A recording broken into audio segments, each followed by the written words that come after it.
And the man is here, George Adu Jr. Yeah, last George, night. let me begin by apologizing. Oh, why? Apologizing to who?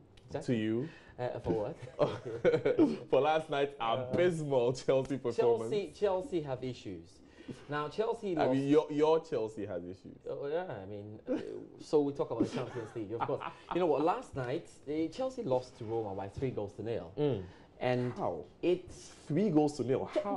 Look, you're going to see on your screen the kind of goals. And that's why there is a big discussion this morning about where Chelsea are truly going this season. Wow. Now, just a few things out of the way so that you don't get too confused about it. Now, whatever the result in this game, Chelsea will still qualify to the next stage of the Champions League. That's not in doubt. The next game is against Karabakh. The English Premier League, which just sloppy defending. Sloppy defending. And so there are two schools of thought here. One, that Antonio Conte's strict training methods seem not to be going down well with the players, because if you had a very strict training regime last season, when you had only the English Premier League, you know, to fight for, just the FA Cup and the others, and this time around you have more competitions and tough competitions like the Champions League, then it's only normal that you relax the training regime. Antonio Conte himself says no. He's not going to relax it. It's not that he's not going to relax it. He says there's no problem about training regimes. I'm not new to the game. I've been at Juventus before. I've been in the Champions League before, and I've got a record of going as far as the quarterfinal. So it's nothing new to him. So he doesn't understand why anybody will think the players are suffering because of the training regime.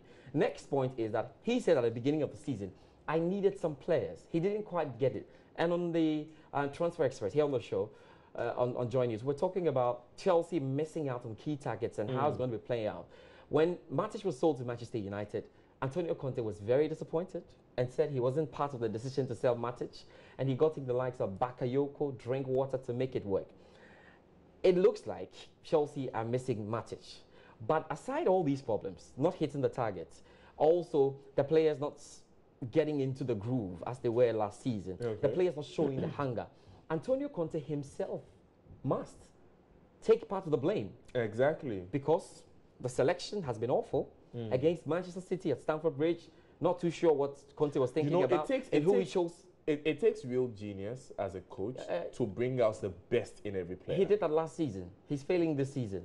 This season, he's had to think about too many things. It's normal that when you win the championship, everybody comes at you so hard. But the question is, in key games, he's also messed it up. So why is Chelsea going on with Bakayoko and Fabregas when clearly the two are legless after some 40 or 45 minutes? There's Drinkwater, who showed he could do a lot. He didn't give him the chance. So the coach himself is not too sure. Maybe it was a matter of form before the game. He observes things before the game. Drinkwater did well in the last game. He did very well in the last game. So Chelsea need to sort this out. And the bad news for Chelsea is it's Manchester United coming around on Sunday at Stamford Bridge. Hello, everybody. That's a former Chelsea coach. Is it the same Manchester United that was banging for goals? It's a Manchester United team that Chelsea should be worried about, that they were able to get the result against Tottenham Hotspur, that they've been able to get results when they want the results.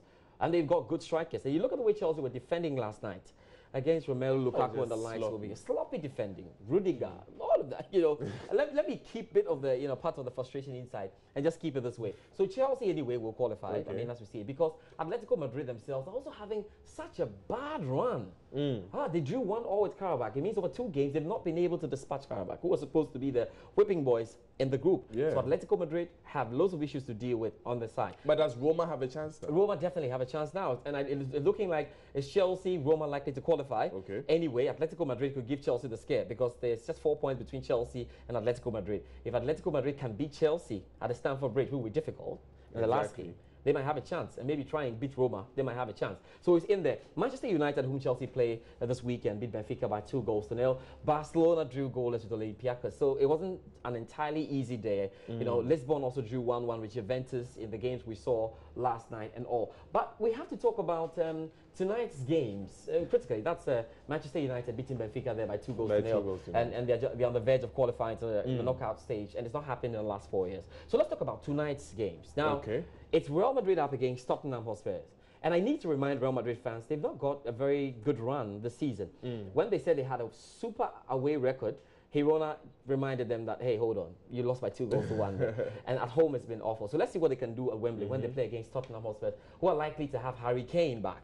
Okay. Kane means goals. Kane will cane you and get the goal. So let's see if Harry Kane can score goals at Wembley. That will be critical. Real Madrid playing that game. Well, in other games, we'll see Napoli up against Manchester City. And for the neutral, they're all waiting for Manchester City to taste the first defeat.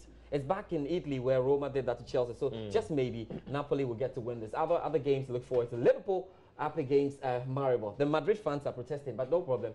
Sevilla up against Spartak. The Shakhtar up against Feyenoord. And of course, Besiktas will be up against AS Monaco. These are the games to look forward to tonight. Definitely a busy and I can't wait tonight. for Madrid loss and, of course, the Man City loss. It'll be really great.